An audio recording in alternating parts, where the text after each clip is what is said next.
Because now we're getting to the other side of this. Assuming that your answer was, can I help? And the answer is yes.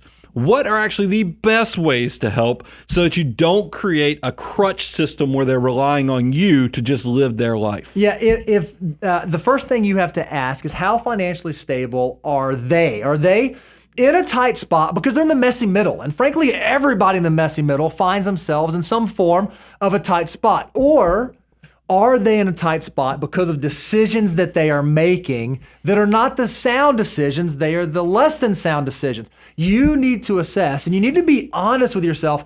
Are they struggling now because life is just hard? Interest rates are up, housing prices have increased, children are more expensive, groceries is there, inflation.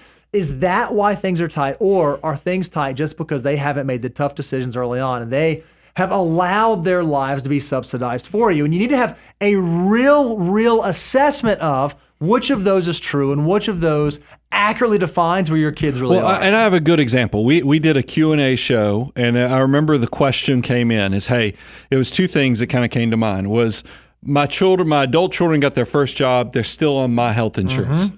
Well, that might make sense from a financial standpoint because, look, if you're already a family plan, they have younger siblings, it doesn't change your premium, but it might create some savings opportunities for them. I completely get that because with the laws now allow adult children to stay on your health insurance until age 26, might be a financial opportunity. Same thing.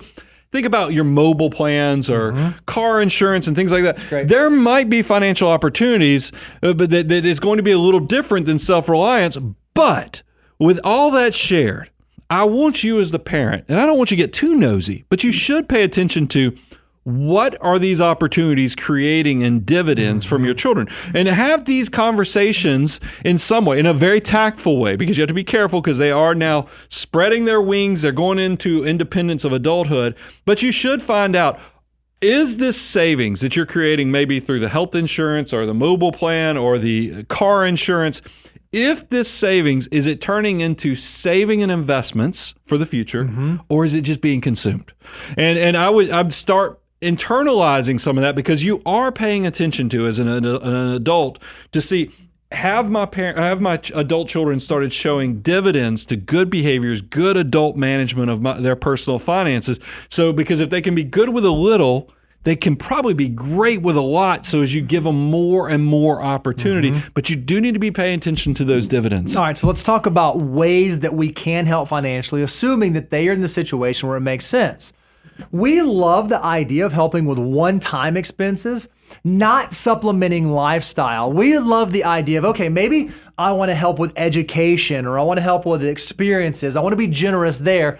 What I don't want to do is say, oh, hey, you know what? Go buy the new car and I'll cover the car payment.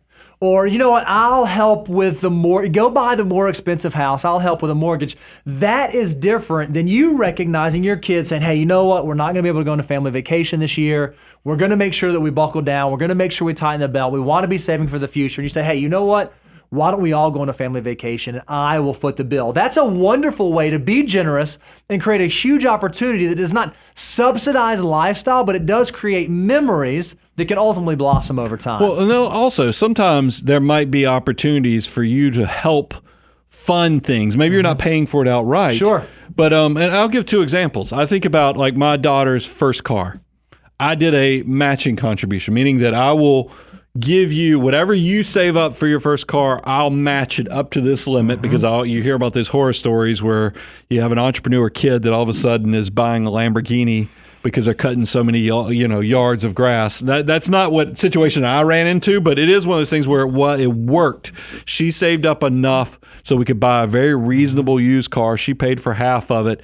Maybe that if you age that up, maybe that first house down payment, if you know your children, I know people in my life that parents have seen the good work of their adult children and they said, hey, why don't we offer a $10,000 match on your contribution towards your house down payment? It can be life-changing. And if you see the fruits of good behavior from your children, there's nothing wrong with you helping with those big one-off life decisions. But one of the things you also ought to do is consider the need of your kids and what's actually important to them. Don't decide, hey, I'm going to help my kid, and so I'm going to tell my kid, hey, I'm going to help you with a down payment on your first house, and I found a house that I think you should buy, and it's a great deal, and here it is, and here's your down payment. Well, maybe your child isn't going to stay in that location for 5 to 7 years, or maybe they want to have a family. Maybe there are other things, other areas where they need help. You should have a conversation with them. Open communication is going to be the key.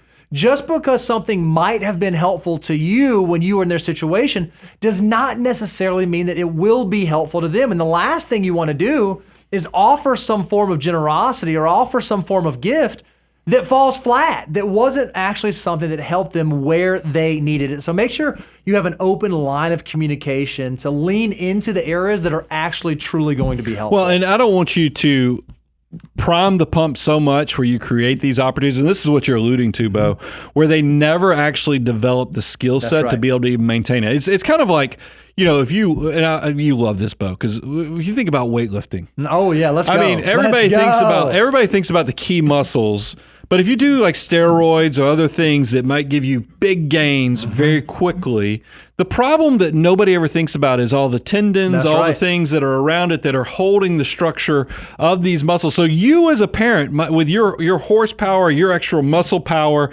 you might be able to give your kids some outsized performance or extra muscle, but if they never develop the tendons or the skills to support it all, it falls apart. So if you help your kids buy a house that's way outside of what they should be buying, meaning that they should be buying a starter home, but you gave them 2 steps ahead and put them in a solid middle, raising 4 kids, and now they can't afford the insurance, they can't afford the landscapers or whatever else is going on in that neighborhood, you might have created a problem. So make sure you're not letting them get bigger than the structure of what their financial life can support. Dynamite analogy. Would not guess you're going to pull steroids out on this. I like that. That was not in the show content meeting. That was good.